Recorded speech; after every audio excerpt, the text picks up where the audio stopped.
Okay, so what if I told you that your next big mentor had a big blonde wig, heels that were encrusted in rhinestones, and had a heart of gold? Well, ladies and gentlemen, today I'm talking about Miss Dolly Parton herself, America's sweetheart, a cultural icon, a philanthropy queen. I'll be going over major cultural icons and digging into why they have such a chokehold on our society and really examining the different aspects of their brand that make them them. Okay, so today we're talking about the original marketing genius. In fact, I would go as far as saying maybe the original influencer icon herself, Dolly Parton. So why Dolly Parton? I went to Nashville a few weeks ago, and I'm going to be so for real right now because I'm not a big country music fan, but there is something about Nashville and the honky-tonk vibes and the just general energy of Broadway and the surrounding areas that's just, it's infectious. It is just fun to be there. And what I did was I popped into the country music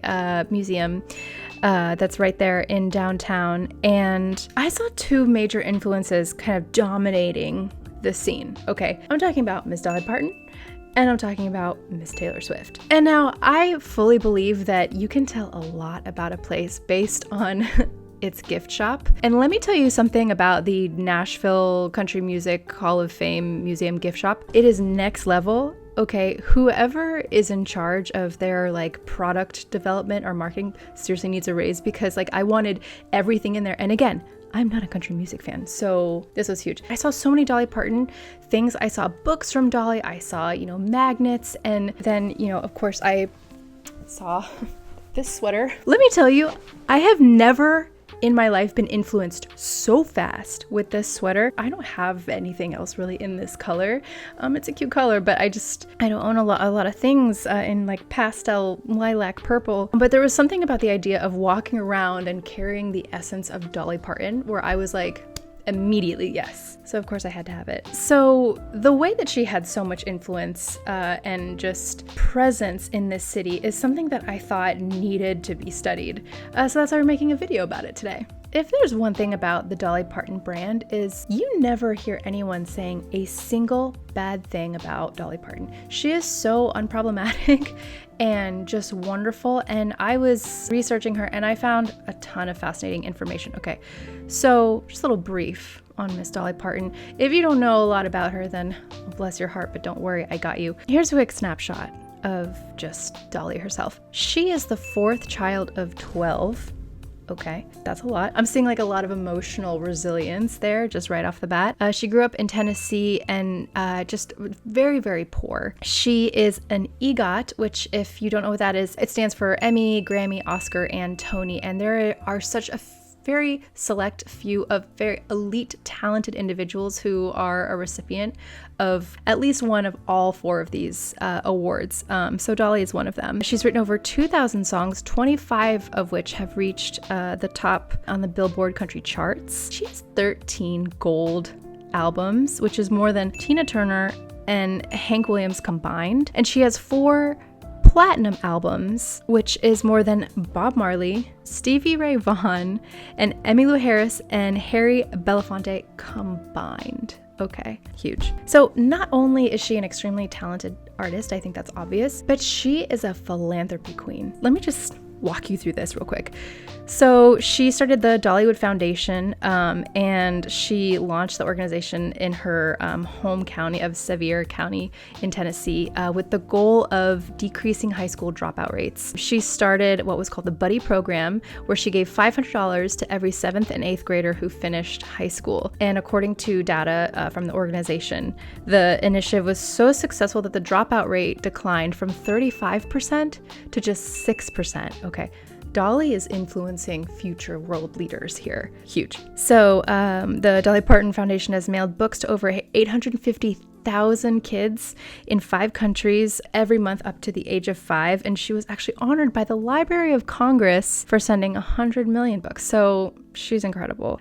She also donated $1 million to Vanderbilt University Medical Center towards finding a cure for COVID. I could go on and on. But one thing is certain, Dolly Parton is she is a national treasure. Okay. I almost said y'all, like that's how just fully invested. Like I am influenced by Dolly, and she's always kind of been there. I've always just loved her, but just really being in the vibe of Tennessee, I get it. All right. So let's examine Dolly Parton just from a storytelling standpoint and a few key lessons here. So number one, Dolly didn't just tell stories. She became the story. And I think this is so key in the creation of any kind of brand or creative strategy that you're doing, whether you're yourself or it's for a business that you work for, because Dolly built this fascinating persona that was part hyper real and equal parts just full sincerity. She is just the queen of being intentional with your narrative and why you don't have to tone it down in order to be taken seriously. So like Dolly, I'm sure, has gone through many, many setbacks in her life and her professional career and personal as well, but she never once said that I'm too much. She said, if I'm too much, go find less. That is, I feel, the Dolly thing. You know, she has this kind of storyline that's so authentic to her about, she grew up so poor. I used to go to Tennessee with my family every summer or so, and we went to Dollywood in Pigeon Forge, which is her theme park. Like, what celebrity has a theme park? Maybe besides, Margaritaville or whatnot. It's not even a theme park. That's a resort.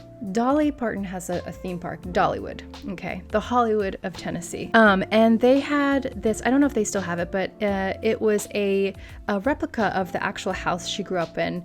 And I just remember it was so small. And she, shared a bedroom with like half of her siblings pretty much. Like, she grew up, like, she has humble roots, humble beginnings. And I feel like the grit that gave her in order to push her drive to be successful is that is so powerful. And she just knew what she wanted from a young age, and she just went for it and said, no, you are not going to stop. You will not take down Dolly. So there's something really powerful here just from a branding and creative aspect is you don't need to be generic to be relatable, right? So there's all this stuff about you need to be relatable to be an impactful brand and but Dolly made her whole over the topness her truth. And I think that's something that really should be studied. Okay, number 2, market yourself before you let anyone else label you. Okay, so doing a little bit of personal PR here, but Dolly is so aware of her self-awareness in her branding, and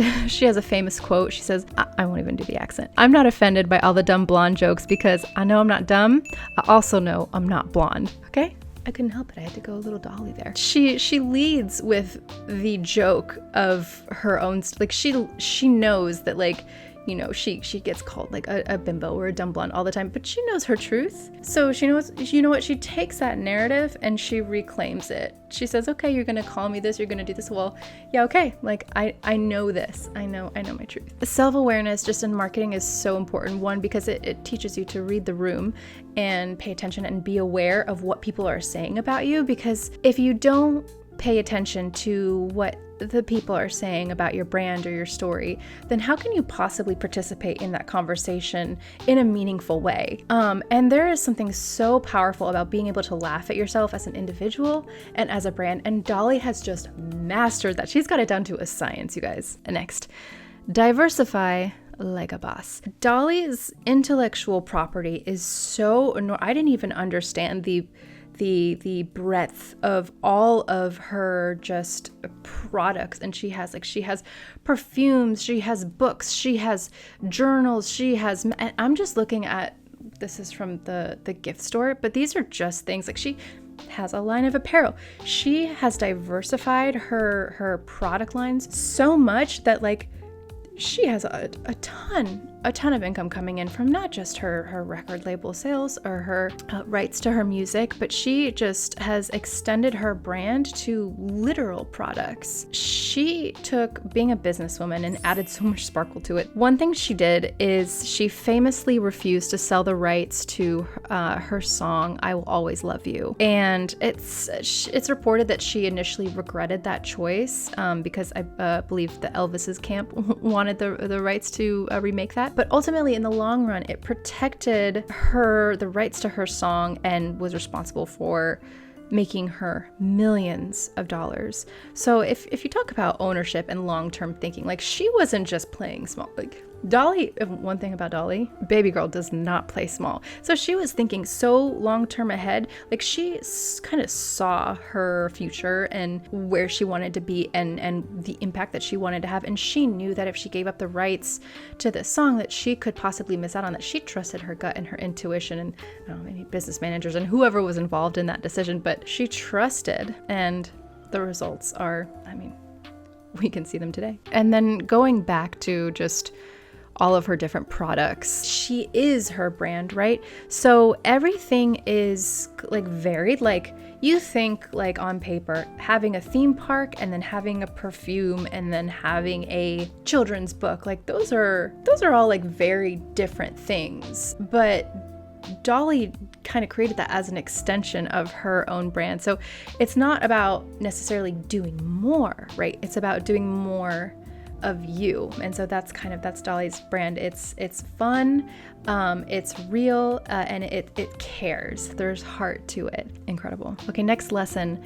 Kindness is not a weakness. Dolly built a career on love and inclusivity, and she's also never been shy about boundaries. Authenticity is such a power move, and I've talked before about how cringy I think the whole like philosophy of fake it till you make it is, because you don't have to fake anything in order to show up and make an impact, because we all have lessons and things that we want to learn along the way.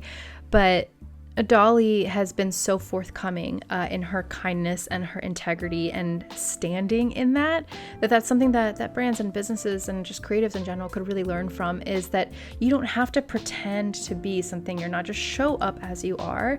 And no matter what, like, I don't think Dolly Parton has any haters. If there are, please, like, someone show them to me. And also, like, who hurt you? If you don't like Dolly Parton, who hurt you? I sincerely want to know. That's what makes her so enduring, is she has never chased trends. She has always sort of transcended them, and that has been so timeless. That has made the Dolly Parton brand so timeless. She is still so relevant today.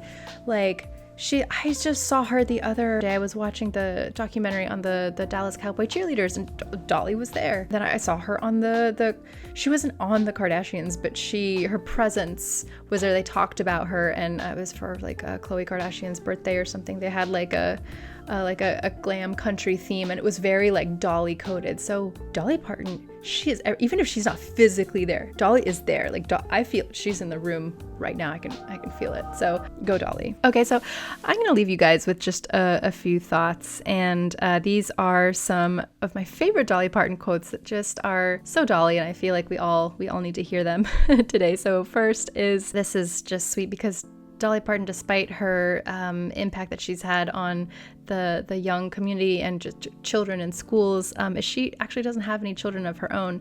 But she says, I always say God didn't let me have children so that all kids could be mine. Oh, right in the heartstrings. And then, if you don't like the road you're walking, start paving another one. That is so, like, this whole channel is about, paving your own way and creating your own path as an artist or a creative or a professional. No matter what industry you're working with, you bring those gifts and those art to what you do. That's just so on brand. And then lastly, it costs a lot of money to look this cheap. She laughs. She laughs at herself. She laughs all around, and I love her. So guys, this channel is all about paving your own way as a professional, as an artist, as a creative.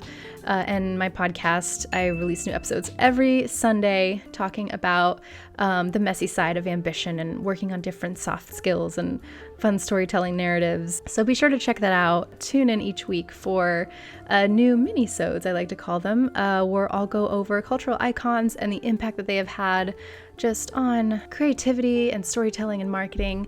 And if you enjoyed this video today, please don't forget to subscribe, leave me a comment. I read everyone. And if you want me to review or go over another cultural icon and have any ideas, let's dig into it. Drop me a line in the comments, send me a DM at Jeans with a Blazer. I'd love to hear from you. So that's it for this week's episode. Catch you guys next time.